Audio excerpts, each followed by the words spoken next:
Hello everyone, আসসালামু আলাইকুম। সবাই কেমন আছেন? আশা করি সবাই ভালো আছেন। তো আমরাও সবাই ভালো আছি আলহামদুলিল্লাহ। তো আজকে সকাল সকাল চলে আসলাম নতুন একটা ভিডিও। আর আজকে নতুন ভিডিওতে সবাইকে স্বাগতম। সবাই ধৈর্য সহকারে মনোযোগ সহকারে ভিডিওটি দেখবে। সকাল সকাল দেখেন আমি নুডলস রান্না করতেছি। নুডলস রান্না করার জন্য নুডলসের মাঝে তেল দিয়ে, তারপর এরকম পেঁয়াজ কুচি দিয়ে, অল্প একটু লবণ দিয়ে পেঁয়াজটা ভালো করে ভেজে নিলাম। আর এখন তাতে আমি ডিম ভেঙে দিলাম। আর ডিমটা ভেঙে দিয়ে নাড়াচাড়া করে এখন এক পর্যায়ে আমি নুডলসটা ঢেলে দিচ্ছি। তো নুডলস দেওয়া শেষ, এখন আমি অল্প পানি দিচ্ছি। আর আমার বাচ্চা কিন্তু এভাবে স্যুপ যেভাবে রান্না করে এভাবে রান্না করলেই খায়, কিন্তু এটাতে কোনো ঝোল থাকবে না, একদম শুকনো হয়ে যাবে। আমি ওই পরিমাণ মতো পানি দিয়েছি। তো এটা খেতে খুবই সুস্বাদু। আর ওদিক দিয়ে নুডলস হতে হতে আমি এদিক দিয়ে সবজি কেটে নিচ্ছি। আর এখানে আজকে ঘরে কোনো সবজি ছিল না, তো করলা ভাজি করব।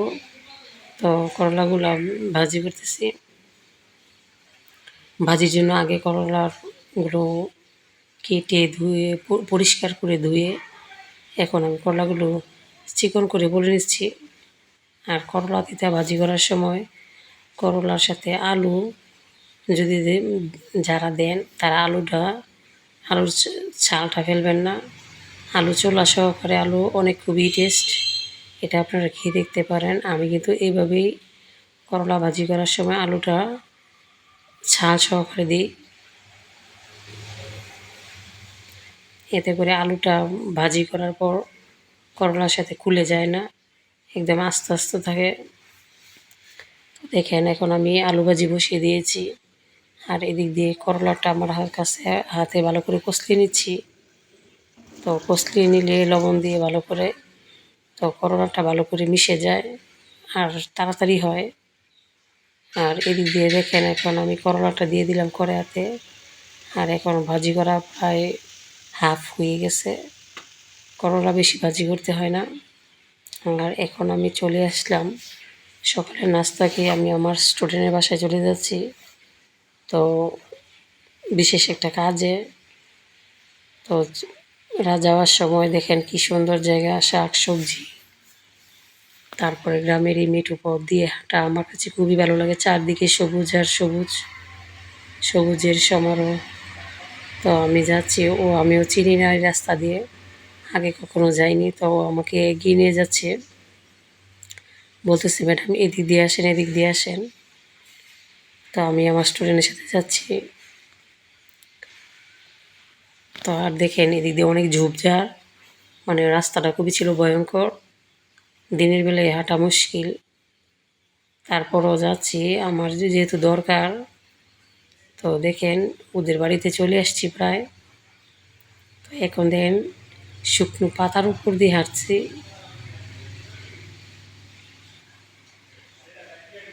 আর এদিক দিয়ে দেখেন কি সুন্দর জায়গা, পুকুর। আর এখানে একটি মাদ্রাসা আছে, তো এই মাদ্রাসার সামনে দিয়ে যেতে হয়। তো চলে আসলাম প্রায়। এদিক দিয়ে দেখেন লাল শাক, ক্ষেতের মাঝে কে জানি লাল শাক লাগাইছিল, তো লাল শাকটা প্রায় হয়েছে, লাল শাক কচু। তো এদিক দিয়ে দেখেন দুটো ছাগল দেখাচ্ছি, মাশাল্লাহ। আর এদিক দিয়ে দেখেন কচু ক্ষেত। তো চলে আসলাম আমি ওদের বাসায়। ওদের বাসার সাথে আবার একটা পুকুর আছে, পুকুরের পানিটা দেখুন কীরকম সবুজ হয়ে আসে।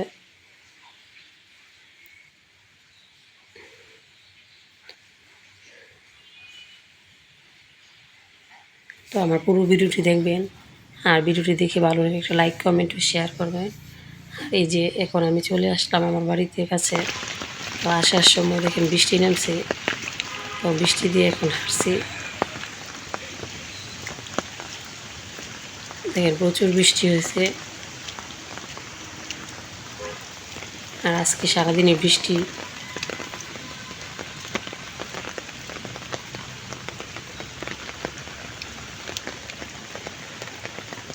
তো বৃষ্টির পানি ফোঁটা ফোটায় আমার কাছে খুবই ভালো লাগে বৃষ্টির দিন, বিশেষ করে বৃষ্টিতে ভিজতে। কিন্তু ছোটো বাচ্চা আছে এই জন্য পারি না। আর সবাই আমার 3টা ছেলে মেয়ের জন্য দোয়া করবেন, ওদের জন্য মানুষের মতো মানুষ করতে পারি। আর এদিক দিয়ে দেখেন একটা আমার মা বেগুন গাছ লাগিয়েছিল উঠানের এক সাইডে, একটা বেগুন ধরছে।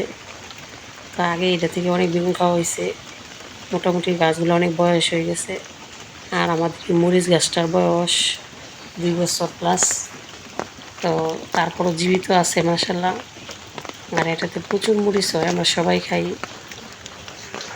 আর এই মরিচটা ভাত দিয়ে যখন কামড় দিয়ে খাওয়া হয় তখন আরও বেশি ভালো লাগে। তো এদিক দিয়ে যেখানে চলে আসলাম বৃষ্টির মাঝে বাড়িতে। তো বৃষ্টি ছাড়ার পর চলে আসলাম মায়ের বাড়ি থেকে নিজের বাসায়। আর এখন বাসায় এসে আমি দুপুরে রান্না করব। তো রান্নার জন্য আমি মিষ্টি কুমড়া কেটে নিলাম। তো আজকের মিষ্টি কুমড়াটা আমি একবারে বসিয়ে দিলাম। আর এদিক দিয়ে রসুন আর আদা বাটা রয়েছে, আদা বাটাটা একটু পরে দেব। আর এখন রান্না করব করলা ভাজি। তো পাকা করলাগুলো ডিপ ফ্রিজে পেকে গেছে, নর্মাল ফ্রিজে। তো যেগুলো পেকে গেছে এগুলোর অর্ধেক নিলাম, আর অর্ধেকগুলো করলা আলু দিয়ে শুটকি দিয়ে রান্না করব। আর এটা খেতে খুবই টেস্ট হয়, আলু শুটকির এই করলাটা। যে একবার খাইছে তার জিভে লেগে থাকবে। অল্প একটু তরকারি দিয়ে 2 প্লেট ভাত খেতে পারবেন এই করলা দিয়ে। তো এটা কিন্তু কাঁঠালের বিচি দিয়েও রান্না করা যায়। যেহেতু আমার ছোটো বাচ্চারা খাবে, তার জন্য আমি আলুর পরিমাণটা বাড়িয়ে দিছি। আর এখানে শুটকি দিয়েছি 2টা। তো এখন আমি এই তরকারিটা রান্না করে দুপুরে খাবো। আর রান্না দেখেন প্রায় হয়ে গেছে। এখন আমি অল্প লবণ দিয়ে দিলাম। আর এখন ভালো করে নেড়ে চেড়ে মিশিয়ে নিব লবণটা। আর এদিক দিয়ে দেখে রান্নার পর আমি এখন খাবারের জন্য বসে গেছি। তো আমার মিষ্টি কুমড়া তরকারি, আর এদিক দিয়ে আমার করলা তরকারিটা দেখেন। আর এখন আমি ভাত দিয়েছি। আর দুপুরবেলা ভাত একটু বেশিই খাই, সকালবেলা রাতের বেলা কম খাই। তো আজকে দুপুরের খাবার খেলাম মিষ্টি কুমড়া তরকারি আর করলা দিয়ে আলু দিয়ে শুটকির তরকারি। সবাই ভালো থাকবেন, ধন্যবাদ।